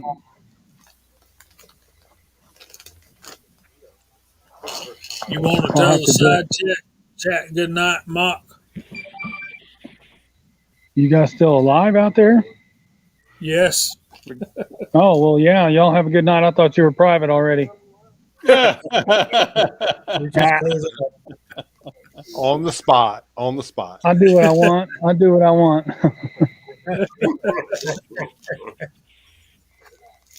Yeah, close All this right, thing down. Good to see everybody. Yeah. All right, hang tight. Glad Thorax is out there. I'm glad Mock made it in. I'm glad you're feeling better. I'm glad it's a miracle to see what the Lord's doing with him and CW and Walter too, as far as that goes, as far as how quickly they've gotten over their stuff. But anyway, I'm not going to try to run down everybody's live chats this week because I'll forget somebody and then I'll get mad at myself. Didn't even realize it because you were. 6 o'clock tomorrow night. Y'all check out G23, 8 o'clock Uncle Jim. Sunday night, Crazy Scotsman. With that, we hope the Lord blesses y'all real good. And if He's willing, we'll see you next Friday night at 8 o'clock. Say good night, y'all. God bless everybody. Night, everybody. Not Night, doing. everyone.